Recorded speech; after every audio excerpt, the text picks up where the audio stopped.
Assalamualaikum warahmatullahi wabarakatuh dan selamat pagi. Kami dari kelompok 5 akan mempresentasikan terkait tugas mata kuliah teknologi baru dalam pengajaran dan pembelajaran. Baik, topik pertama yaitu perkembangan teknologi media dan pembelajaran, yang beranggotakan Widya SPD, yang kedua Agus Anissa SPD, yang ketiga saya sendiri Nur Mulia Astuti SPD, dan yang terakhir teman saya Afiza bin Hamzah SPD. Saya akan memaparkan terkait pentingnya perkembangan teknologi dan pembelajaran sebelum pandemi COVID-19. Jadi ada beberapa poin. Poin yang pertama yaitu aksesibilitas pendidikan. Jadi berkat perkembangan teknologi dan pembelajaran, peserta didik mendapatkan kemudahan dan kesempatan yang sama untuk memperoleh program pendidikan. Salah satu contohnya yaitu tersedianya fasilitas yang dapat digunakan peserta didik dalam kegiatan belajar mengajar. Yang kedua yaitu kualitas materi pembelajaran.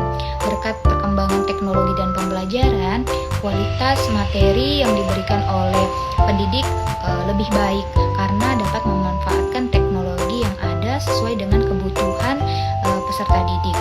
Kemudian yang ketiga yaitu inovasi dalam pembelajaran. Jadi di sini upaya pembaharuan dalam penyampaian materi yang dilakukan oleh guru bidang studi. Tentunya memanfaatkan teknologi yang ada. Salah satu contohnya yaitu inovasi dalam pembuatan media pembelajaran yang sesuai dengan kebutuhan peserta didik. Poin kedua yaitu pentingnya perkembangan teknologi dan pembelajaran setelah pandemi COVID-19. Poin yang pertama yaitu pembelajaran hibrida dan jarak jauh. Jadi peserta didik tetap bisa memperoleh pendidikan dari jarak jauh, tentunya dengan memanfaatkan teknologi yang ada. Salah satu contohnya yaitu penggunaan aplikasi Zoom Meeting atau Google Meet. Yang kedua yaitu kemampuan adaptasi. Jadi di sini peserta didik dan guru dituntut untuk belajar beradaptasi dengan kondisi yang ada. Salah satunya dengan penerapan pembelajaran jarak jauh, peserta didik dan guru bisa memanfaatkan aplikasi Zoom Meeting untuk melakukan proses belajar mengajar. Yang ketiga yaitu fleksibilitas pembelajaran. Jadi peserta didik dan guru tetap bisa melakukan kegiatan belajar mengajar dari mana saja dan di tempat mana saja. Yang terakhir yaitu efisiensi biaya. Jadi setelah pandemi COVID-19, pemanfaatan teknologi menjadi salah satu pilihan peserta didik untuk mencari referensi tambahan selain dari buku teks. Baik, itu saja pemaparan saya terkait pentingnya perkembangan teknologi dan pembelajaran sebelum dan sesudah pandemi COVID-19. Setelah ini saya serahkan kepada pemateri selanjutnya. Generasi POZ atau yang biasa kita sebut dengan generasi alfa adalah sebutan bagi mereka yang lahir setelah tahun 2010.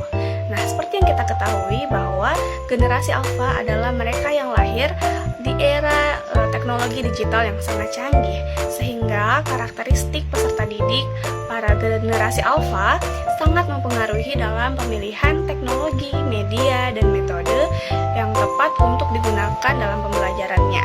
Berikut adalah teknologi, media, dan metode yang tepat untuk digunakan bagi mereka generasi alfa. Mari kita simak. Nah, mengenai teknologi, yang pertama kita bisa menggunakan virtual reality atau VR. VR ini adalah teknologi untuk menciptakan pengalaman yang sepenuhnya itu terpisah dari dunia nyata. Misalnya kita menggunakan teknologi untuk melakukan wisata virtual. Yang kedua adalah augmented reality atau AR. Nah, AR ini adalah teknologi yang dapat memperkaya pengalaman dunia nyata dengan elemen-elemen digital. Misalnya, kita menggunakan Microsoft HoloLens. Nah, dengan Microsoft HoloLens ini, kita bisa melihat objek-objek digital yang saling berinteraksi dengan dunia nyata. Nah, yang ketiga adalah Artificial Intelligence atau AI. AI ini adalah teknologi yang dapat memproses informasi, kemudian belajar dari pengalaman, mengerjakan tugas, dan membuat keputusan yang caranya mirip dengan cara manusia. Contohnya yang biasa kita gunakan adalah ChatGPT atau Google Assistant. Selain teknologi teknologi, media juga sangat dibutuhkan dalam proses pembelajaran. Nah, pada perkembangan teknologi, generasi alfa ini sangat cenderung terlibat dalam konten multimedia interaktif. Yang ini bisa berupa gambar, animasi, atau video edukatif yang sangat banyak bisa kita temukan di berbagai sosial media atau teknologi yang ada. Nah, dengan menggunakan konten multimedia interaktif ini, peserta didik akan dapat lebih tertarik dan terlibat dalam setiap proses pembelajaran. Nah, media yang kedua adalah buku elektronik atau e-book. E-book ini bisa kita akses di mana saja dengan adanya perkembangan teknologi, sehingga peserta didik tidak hanya terpaku pada buku-buku pelajaran yang ada di sekolah, sehingga di rumah juga mereka bisa belajar menggunakan buku-buku elektronik yang ada di internet. Mengenai metode pembelajaran yang cocok untuk post Gen Z atau generasi alpha, menurut kami metode yang pertama adalah game based learning atau pembelajaran berbasis game. Nah, seperti yang kita ketahui, generasi alpha ini sangat-sangat suka bermain, sehingga dapat dimanfaatkan dalam proses pembelajarannya.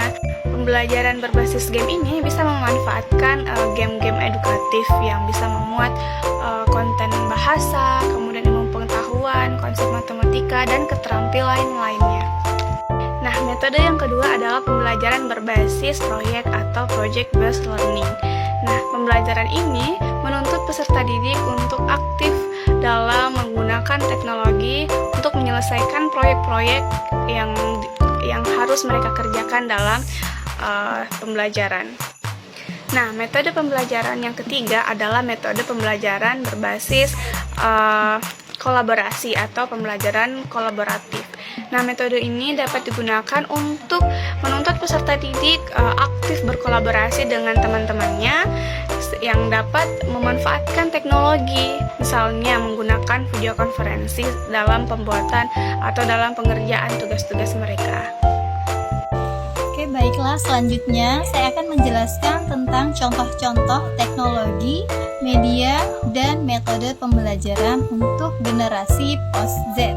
Nah, yang pertama yaitu di bidang teknologi. Di bidang teknologi terdapat ada yang namanya augmented reality. Nah, augmented reality ini seperti video, kemudian animasi, ada simulasi, laboratorium virtual, kemudian ada salah satu contohnya yaitu ketika kita ingin melihat organ-organ nih. Nah, itu kan tidak bisa dilihat secara langsung. Nah, kita bisa menggunakan yang namanya augmented reality. Nanti kita bisa ditampilkan secara langsung, oh ini loh seperti ini bentuk-bentuk gambarnya.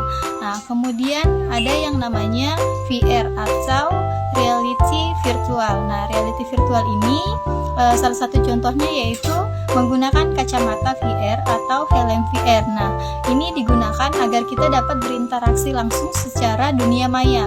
Nah, ketika kita menggunakan alat tersebut, kita akan masuk ke dunia maya. Kita dapat berinteraksi secara langsung dengan elemen-elemen yang ada di dunia maya tersebut. Nah, kemudian ada yang namanya AI atau Artificial Intelligence. Nah, Artificial Intelligence ini salah satu contohnya yaitu yang seperti biasa digunakan.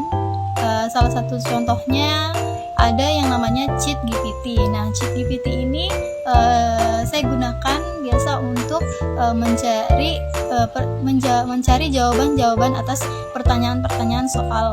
Nah, ketika saya tidak bisa menjawab suatu pertanyaan, saya bisa tanyakan melalui ChatGPT. Nah, kemudian ada yang namanya Google Translate. Nah, itu juga termasuk salah satu dari Artificial Intelligence. Nah, dimana ketika kita tidak mengetahui apa bahasa yang asing, kita dapat menerjemahkan di Google Translate tadi. Oke, baiklah, yang selanjutnya yaitu media pembelajaran. Nah, salah satu contohnya yaitu e-book. E-book ini berisi tentang teks, gambar, animasi dalam bentuk buku versi digital. Kemudian ada video edukatif. Nah, video edukatif ini berisi tentang pembelajaran materi-materi pembelajaran. Contohnya yaitu tentang matematika, bahasa Indonesia, biologi, dan lain-lainnya. Kemudian ada konten multimedia interaktif. Nah, di sini berisi tentang perpaduan atau penggabungan antara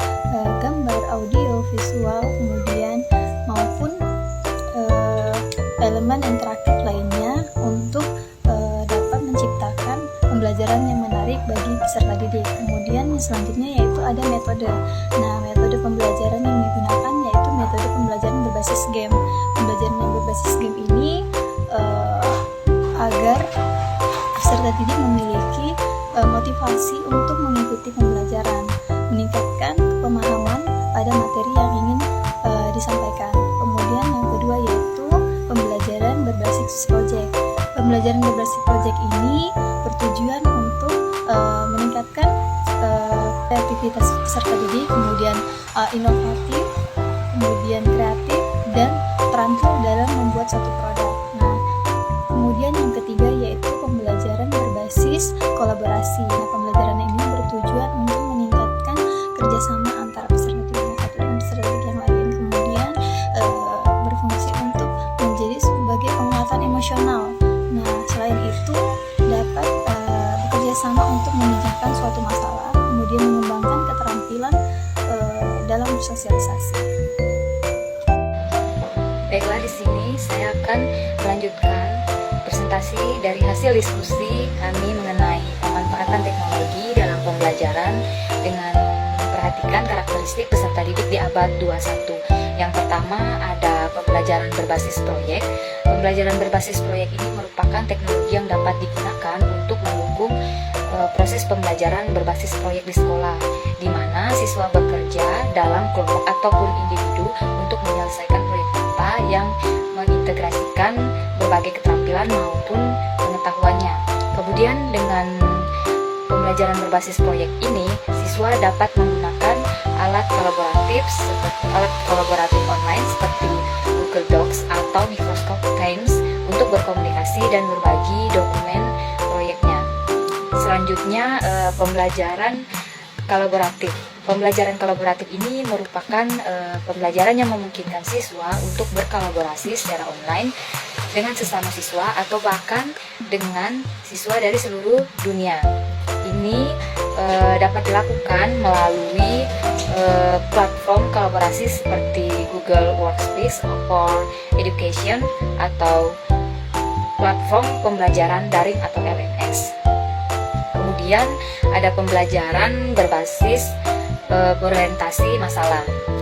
Pembelajaran berorientasi masalah ini merupakan teknologi yang dapat digunakan untuk menyediakan akses ke sumber daya tambahan dan informasi yang diperlukan siswa untuk memecahkan masalah dunia nyata.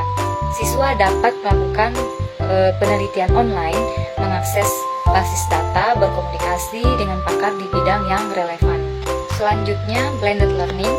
Blended learning ini merupakan model yang menggabungkan pembelajaran tatap muka dengan pembelajaran daring.